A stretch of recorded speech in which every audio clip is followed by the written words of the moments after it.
আরজিকর কাণ্ডের 1 মাস আজ সুপ্রিম কোর্টে আরজিকর মামলায় হাই ভোল্টেজ শুনানি রয়েছে এবং একাধিকবার আমরা যেমনটা দেখেছি যে বিভিন্ন জায়গায় এই বিচারের দাবিতে বিভিন্ন কর্মসূচি গ্রহণ করা হয়েছে এবং আজকে শুনানিতে সিবিআই কি রিপোর্ট তুলে ধরে সেদিকেই কিন্তু নজর রয়েছে গোটা দেশের।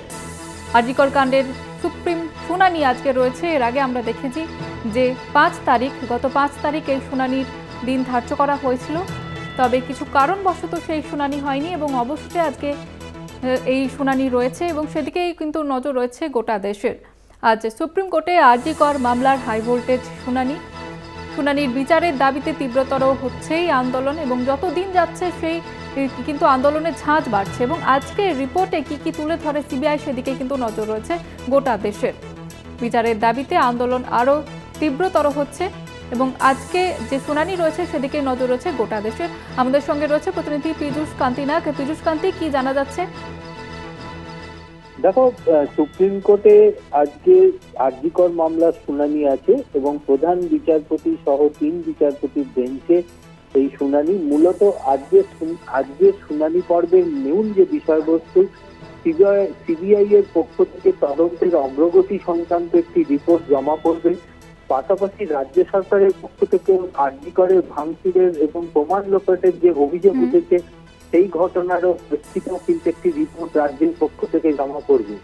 এই দুটি রিপোর্টের উপর ভিত্তি করেই কিন্তু আদালত তার পরবর্তী সিদ্ধান্ত গ্রহণ করবে।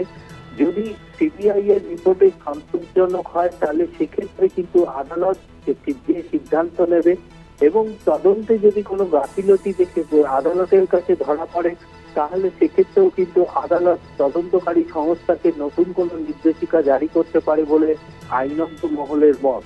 আইনজীবী মহল যেটা মনে করছে যে মূলত সিবিআই এর পক্ষ থেকে যে রিপোর্ট জমা করবে তাতে মূলত যে আর্থিক তছরূপের ঘটনায় যে সন্দীপ ঘোষকে গ্রেপ্তার করা হয়েছে সেই গ্রেপ্তারের প্রেক্ষিতে আর্থিক তছরূপের সঙ্গে এই অভয়ার মৃত্যুর কোনো সংযোগ আছে কিনা বা সেই আর্থিক তছরূপের ঘটনা তার তিনি জেনে গেছিলেন এবং তার প্রেক্ষিতেই এই খুন কিনা, এই বিষয়টি কিন্তু বিশেষভাবে উঠে আসবে এই রিপোর্টের মধ্যে দিয়ে।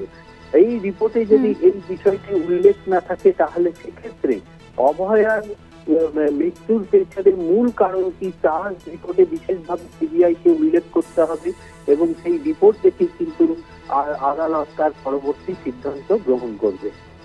ধন্যবাদ জানাবো পীযূষ কান্তি। আমাদের সঙ্গে ছিলেন প্রতিনিধি পীযূষ কান্তি নাগ।